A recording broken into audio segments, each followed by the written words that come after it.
I heard a big crack and I felt the pain immediately, and I broke my seventh vertebra in my back. This is your time, and he put the cap on my head. And as an athlete all around the world, everybody knows what the RedBull partnership means. It's almost like you get verified on social media. It's the same thing, but in sports, getting the Rookie of the Year award from the FIA, the International Motorsport Federation, following the likes of Max Verstappen and Carlos Sainz and other great racing drivers was a real privilege. People just shouting, "Come on, Kevin, doing great." I was like, this is fantastic. I just loved it so much. Well, I'm Kevin Hansen, 25-year-old from Sweden. I am a racing driver and a motorsport racing team company owner, together with my family. And I have lived in Sweden my whole life. Now I also live in the UK. And I'm a real race lover and love training as well, which is a bit about me. How did this all start, mate? Because to be in the position you're in now, there have been a lot of things to happen in your life. Where did the love for racing begin, and how did we get to this point we're at now?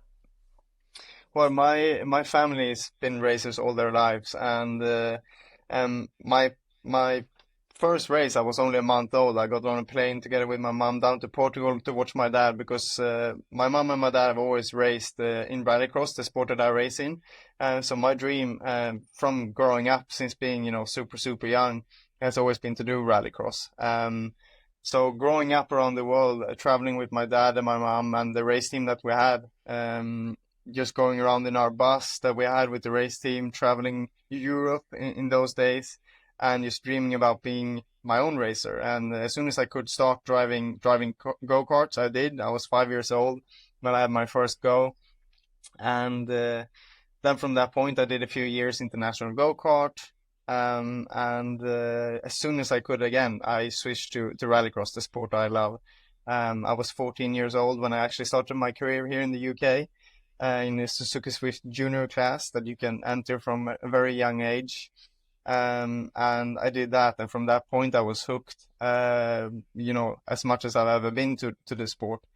I'm racing anything I could get my hands on, and I was very lucky, obviously, to have a race team that my family run, so I could use their experience and assistance to run my car and develop me as a driver, and to have shared also my youth with my brother that's also been a racer all this time, teaching me. 6 years older, so he's always learned things along the way, and taught me when he got back to from around the world to teach me those things. And I think that's also why I was such at a young age, and I could be very competitive. I was very fortunate to win quite a few championships growing up in all the junior categories. And then when I was 16, I made my first World Rallycross race, and from that point, that's where my World Rallycross career started back in 2016, I think it was. You mentioned there about, as a young lad traveling around Europe, going to all these races with your parents. What was that like, growing up in that environment and seeing all these amazing places that, a lot of people still haven't seen to this day? Oh, it was incredible. I mean, to travel around the world with the, people that loves the same thing that you do. And I mean, most of my friends were on the racetracks. I came home from school from 2-3 weeks of traveling, and it felt like I had to make friends again almost. So it was really a special childhood, and that's really, I think, also when you're in that situation where you have to travel so much and your parents are super busy committing everything they can to racing, trying to make the race team work and the sponsors happy and all of that, you got to quite take care of yourself a lot. So I had to make a lot of friends around there, and was a lot on my own together with them, which also makes you grow up quite quickly, which I think has also helped me in my racing career later on in my life, to take that responsibility, to know what it takes to take that responsibility to perform.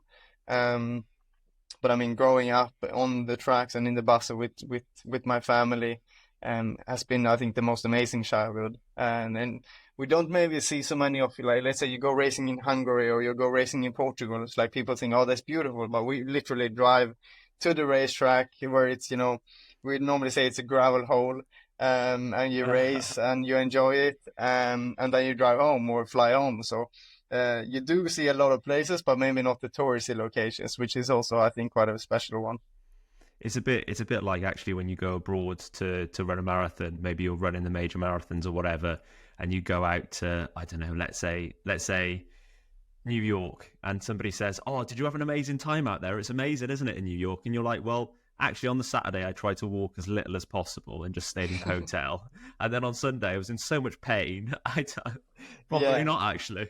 So it's quite similar. No, that's right. Yeah, it's very, very similar. You're like, I just stay calm and then you run that race and then you're like, okay, now I go back to the hotel, eat and relax.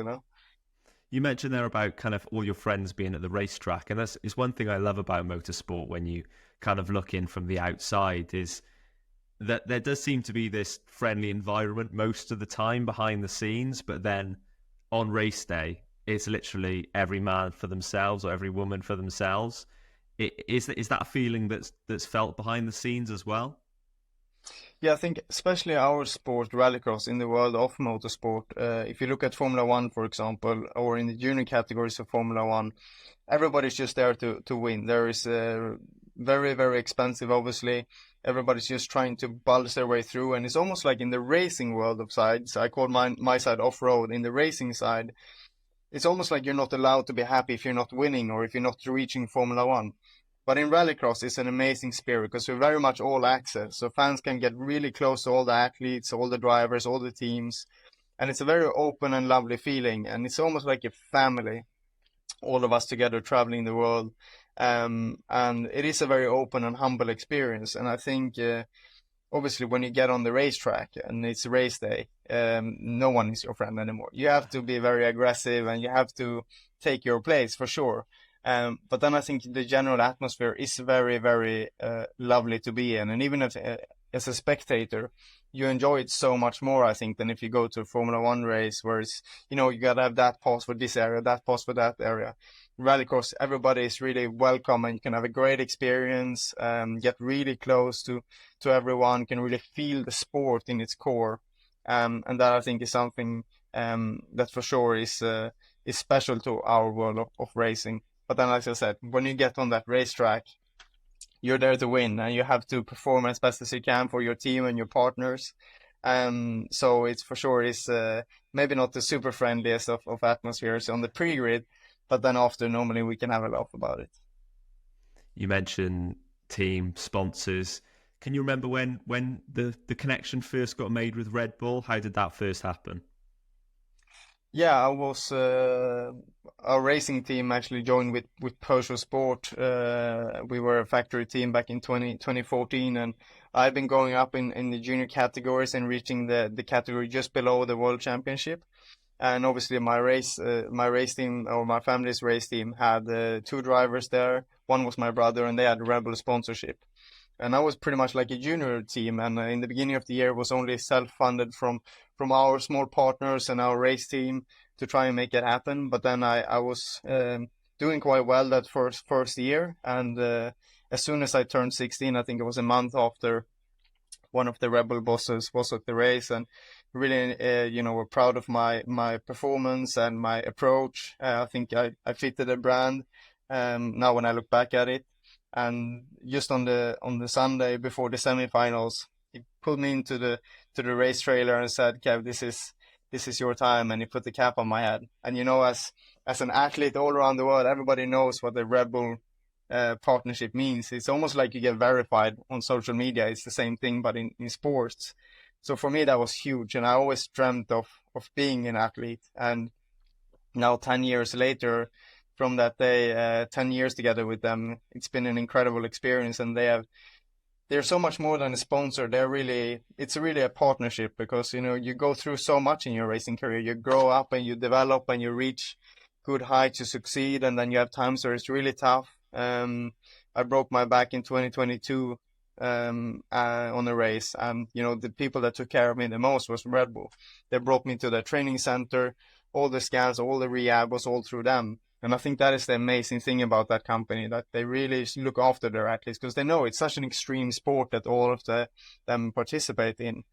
So they need to look after them in the long run. And I I really think that partnership has changed my life, and they funded a lot of my racing career and been a great partner. And since that, I think it was 5th of July, 2014, I've been a very proud RedBull athlete. I wanted to get into that injury because obviously that's a significant injury, and for something you do as well, where, you know, you're certainly going to be jarred about in a car. You're, you know, going very fast. You're feeling the forces of the car on your body. How did the injury happen? Where are we at now? And what was it like kind of mentally going through that? The injury happened in Saudi Arabia in an extreme E race, and it was a very, very steep downhill in the end of the track, and coming into the switch zone, just on the side of the main finish in the bottom of the hill, you went a little bit to the left, and in such a steep downhill, and when you're pushing flat out, I was leading the race. And looking back, in that compression, I hit the camel grass at the same time as you were at the bottom. And in Extreme E, you share your racing time on track with a female. So it's 50-50 split. So I was going into the switch zone to hand over the car to Molly at the time. And obviously then you have different body sizes and lengths. And so my seat position wasn't great.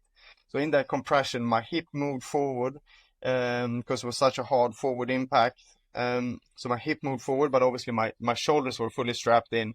And at that moment, when it moved forward, I heard a big crack, and I felt the pain immediately. And I broke my 7th vertebra in my back. And, you know, I've been in rallycross, you have a lot of jumps, and in Extreme E as well. And you do feel like when you land hard, you get a big compression, and you can feel that was hard, but this one was different for sure, and the pain was unbelievable. But I got into the switch zone, I jumped out of the car, and I just lay down. And my mom was actually on that race, working for the team, and I remember she ran over to me just a minute after I was lying there. Everybody was very confused, thought I was just exhausted, but she had heard on the team radio that I was in such a great pain. So she ran over and started grabbing my legs to say, "Can you feel this? Can you feel this, Kevin?" And then I knew it wasn't too bad, the injury, because I could feel her pinching in the legs, and I was very relieved at that time, because when you have a spine injury, you know, it can go wherever. If you damage your spinal cord, you can be in very, very big trouble. And I was just relieved at that point to know that, okay, it could be really bad, but at least I'm feeling my legs. And from that point, I got flown out with helicopter. Extremely had a great medical crew out there in the middle of nowhere. Got flown to a hospital, got great care from the people there in Saudi Arabia. And then from that point, as soon as I got home, I went to RedBull Austria, to the training center, and worked with them super closely to analyze what the injury is, what do I need to do. But also from that point, you know, just when I got home, before, if I used to rewind a little bit, I was sitting there, because it's really, I think, a life-changing moment for me, when I was sitting at home with this injury before I went to RedBull. And I was sitting at home with my parents, because I couldn't do anything in my own flat, couldn't walk up 3 flights of stairs and stuff. And I really thought, you know, I'm in great pain. I had a few tough seasons behind me, and I thought, is this the end of my career? And I was determined to say to myself that, you know, nobody can get yourself out of this except you. And I was thinking, do I want it? And the answer was yes. I really, really wanted to come back. I really wanted to prove to myself that this wasn't the end. I wanted to get back. I wanted to get stronger. And then together with RedBull, then in my rehab, building up new strength, building up new physio, new nutrition. It really changed my way as an athlete, and my understanding of how to be the best version of myself and go after myself even better. And in that rehab process, it took about 12 weeks. So it was very quick rehab, because I had new races coming up. We had a great working relationship there with all the people at the APC. And from that point, you know, I was much stronger mentally. I was much stronger physically.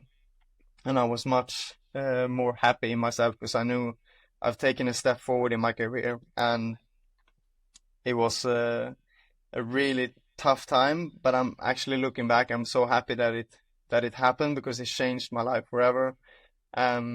and it changed the way as an athlete that I am, and it's where I've ended up today. So truly grateful that it happened. It was scary, but in the end of the day, it was a cool experience in a weird way. But it's really, really been a great moment for me.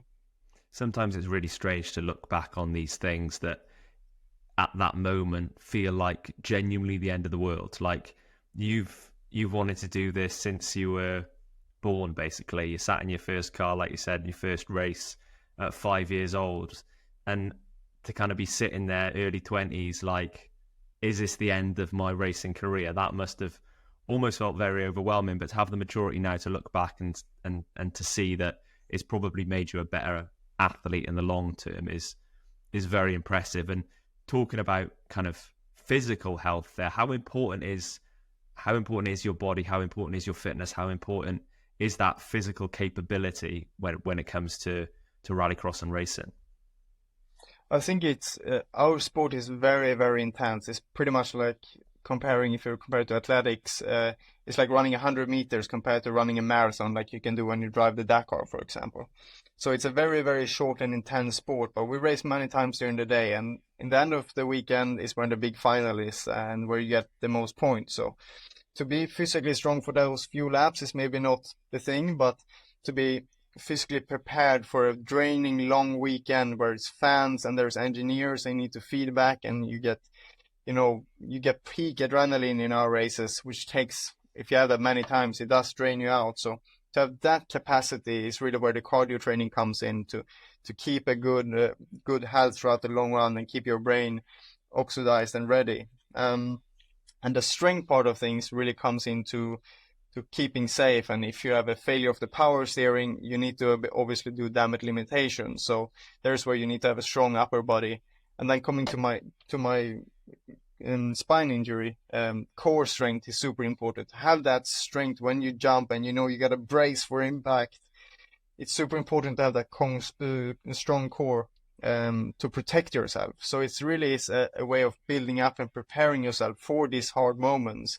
And maybe not like when you do like in a triathlon or in a Dakar race, you need to have such an extreme level of performance in your body with the cardio and those things. And that's not really maybe what the rallycross sport needs, but you really need to be mentally aware, and you need to have perfect awareness because everything happens so quickly. So to have that at the end of the weekend, super important.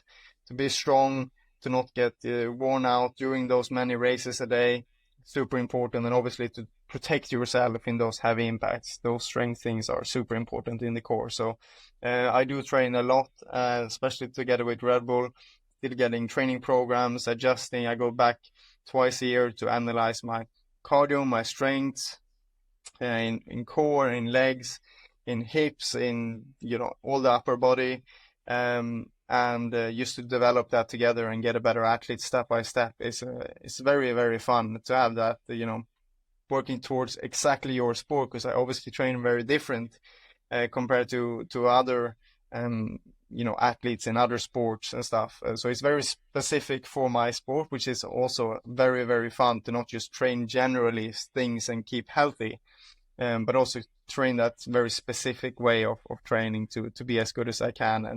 And I do love running and cycling, and I did my first proper half marathon. I've done a few of the distances before in the RedBull Wings for Life World Run, which collects money for spinal cord injury. So again, the RedBull connection there for me is super special. So to run the half marathon on pace was a really fun experience for me. Yeah, let's talk about that then. Hampton Court Palace. What was that experience like? First, how does it differ standing on the start of a running race to being at the start of a motorsport race? Because I imagine there are a lot of differences. Yeah, I mean, I'm much more nervous because it's 100% about your performance, like your body's capabilities of running that race as good as you can. And it's as it was my first race like that, with the set distance in that length.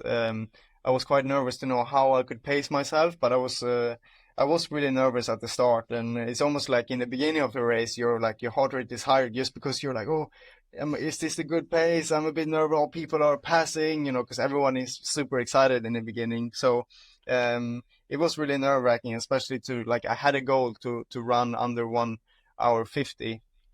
So I knew the pace I had to set. But I actually opened a bit slower than that pace, and just to feel, where is my body that day? Am I capable of doing it today, or what's it giving me? And I had prepared quite a bit, and I was super super excited after like 10K. I was feeling really really good. And I had a few gels on the way there, and I felt like I was pacing myself in a good position. And at least when you finished it, you didn't have to go and do it again like you would if you had to in the car. Yeah, exactly. That was it for I could look forward to a mega Sunday roast as well. And I was gonna run with my girlfriend's brother's wife, but she had a knee injury just before, so it was me on my own, which obviously was not the plan. But I really enjoyed having that run because there was so many supporters along the way, and as I said, it was my first half marathon and doing any structured race like that. And just to see all the amount of fans and supporters on the side, and I signed up really early, and so I had my name on the front there, and people just shouting, "Come on, Kevin, doing great!" I was like, "This is fantastic!" I just loved it so much. So that race was something that I would look to do again for sure every year. It was such an amazing place, and it was the first time at the Palace as well. And I think the scenic route that we had was just a lovely way to spend a Sunday morning. It's an amazing photo actually of you crossing the finish line there with a massive smile on your face. What was that moment like? Because 147 you ran as well, so under your 150 barrier. Yeah, what was that feeling like coming over the line, realizing smashed it there? It was amazing. I mean, the amount of supporters again towards the end of the run, it was super strong headwind running through the park of the Palace on the way to the finish line. So it was a really tough moment. I did struggle at kilometer 14 to 16, starting to feel my legs not 100% anymore. And then again at like kilometer 19, I was again in a bit of a dip, but that sprint towards the end, so many fans, supporters, families to others, cheering everyone on, and I had a really good pace the last few Ks as well. So to come in on the time that I was super super happy with, it was a great feeling. And then to get your medal, bit of hydration, my girlfriend was there waiting for me. It was such an amazing atmosphere. I think that must be one of the highlights I've ever had in let's say out of racing, in other athletic sports like running. That was one of my, I think maybe the best moment I've had in that style. And talking about highlights in motorsport, then where do they lie? Where have been your greatest achievements to this date? And let's look forward as well. What do you strive for? Um, I'm still I reckon still I'm quite young, 25, but I start to see youngsters coming up in the sport as well. So maybe I'm not super young anymore, but I've had the fortune of having a long racing career already. Um, Winning the European title at the age of 18, that was my dream, because the World Championship in Rallycross haven't existed more than 10 years. So growing up, the European Championship was the championship to be in and to win. And my dad was very successful, winning 14 titles. Um, and then to achieve that with our own racing team as a RedBull athlete with factory support from Peugeot, it was just a dream come true. And that is one of my big highlights in my career. And following that, getting the Rookie of the Year award from the FIA, the International Motorsport Federation, following the likes of Max Verstappen and Carlos Sainz and other great racing drivers was a real privilege. And then I really enjoyed my first World Rallycross win, 2019, with our own race team again. That first win is always something super special, for sure. And then I have one more incredible moment racing in Extreme E for Veloci Racing, together with Eon in Scotland. We had an Extreme E race in an old coal mine, whereas as an Extreme E we race on places affected by climate change or proving solutions for climate change. So they're making that place into a hydrogen station. So to race in that quarry, in front of all the team's investors, family members, supporters, and to on the second day win the race together with Molly Taylor, my teammate, on the home ground. We rented a castle there for the weekend, so a real Scottish castle after party.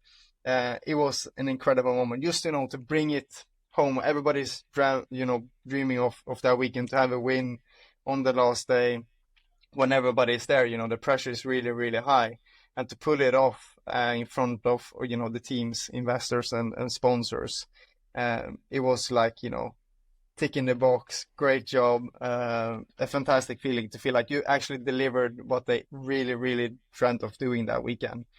So that was a really special moment. It's amazing seeing you talk about these races and remember these memories, because for people that aren't watching this, if you're just listening to it, the smile on your face, mate, you absolutely love it, don't you? You absolutely love it. Yes, absolutely. It is my life. I absolutely love my sport, and everyone that I invite or that come to a race for the first time, or keep coming, because once you're into off-road racing, the rallycross side of things, you can't stop. It's like a drug. It's such a big adrenaline, and it's so intense on track because it's such a short race and you're allowed to have contact, and the cars are super powerful, and you jump and you slide, and just the adrenaline of driving, but then also of watching, everyone loves it. And it's such a sport where you just get drawn into and you can't stop. Like I said, the main thing is maybe not, for me, it's maybe not the lifestyle that I'm living is not to like stand on that top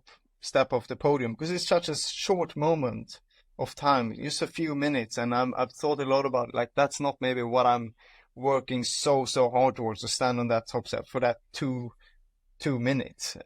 It's really the journey of being with people incredibly talented. If it comes to designing a race car or social media or driver assistants or spotters that we have in the race as well, working with people that are so good at what they do, and really love the same thing, because we're all there because we love rallycross or motorsport.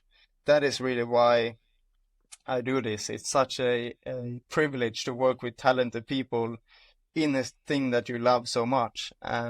So enjoying that with everyone together, that's really why I do this. And obviously I love racing. I love winning races. That's really what, keeps my goals set on.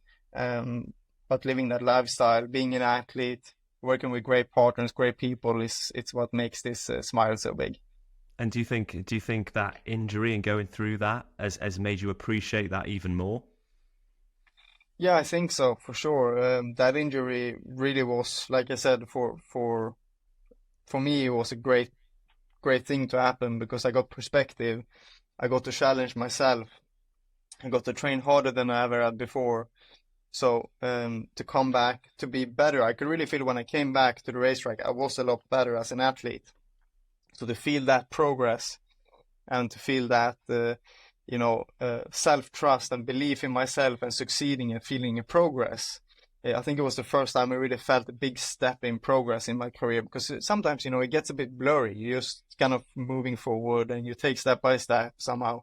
But to really feel a big bump in performance and confidence as well, I think the major thing is really improving my own belief in myself from that. And it's made me enjoy racing much more. I'm much more secure in knowing what I want to do on the track, what I want to achieve off track. So that injury, sometimes I can still feel it, but it's not dangerous anymore. But I really thankful that I could believe in myself so much, have so many people around me supporting me to go through it as well. It's really helped me to become who I am today. And I really, at this moment, you can be doubtful of yourself in sports where you need to perform, you need to win, but just to have that confidence is nice. It's like calming for yourself to enjoy it much more, because in the end of the day, if you're not enjoying putting, 16 hours of your day towards this sport. If you're not enjoying that, it's no point of doing it. So I'm really happy that I'm able to enjoy it. We'll finish with this, Kevin, because I know you're a very busy man. When it does come to that point, you know, we've kind of talked about whether with the thought of maybe, you know, you thought your career maybe be done at this injury, and you've got plenty of time left now. As you say, you're still a very young athlete. When it does come to that point, though, where you do hang up your helmet, you put it on the wall next to all of those half marathon medals and marathon medals, because I know that's coming at some point, I'm sure. What do you hope to have achieved? What do you hope to look back on your career and think? I think it's not really sitting there with tens of trophies and championships. I think it is when you decide that is it for me, to feel that people have appreciated my time, that I made an impact, that people have enjoyed seeing me race, to follow my career, and to you know, say thank you for your time. We really appreciate it. We admire what you have done, and we have enjoyed seeing you race. I think that is, and also saying that, you know, he was a nice guy. He was not the I can't swear because I could in Swedish television or radio and stuff. I could swear. I will not swear here. But you know, to see, you know, he did a great job, and we have enjoyed seeing him in the race. That is super, super important for me. And I think that is where I want to achieve when I call it a day. I don't think I will ever be able to stop. Maybe racing one day, because I love the side work as well of running race teams and doing architect designs. That's what I did in school. When I was in school, I did all the design work to understand what, you know, works and not. And so I really enjoyed that side of things as well. So I do think I will live in the world of motorsport until I can't travel anymore. I can't move anymore. Until that point, I will be in it somehow. But as you said, hopefully many more years. Hopefully I can one day achieve to do a marathon. That would be great. So I can have that on my wall when I decide to put the helmet up next to it. But no, I think when the day comes, I want to be proud of what I have achieved, and I want people to have appreciated me being in that position for such a long time. Well, Matt, I can't see that smile leaving your face anytime soon anyway. Hopefully not. That needs to stay. It means I'm still enjoying, which is super important.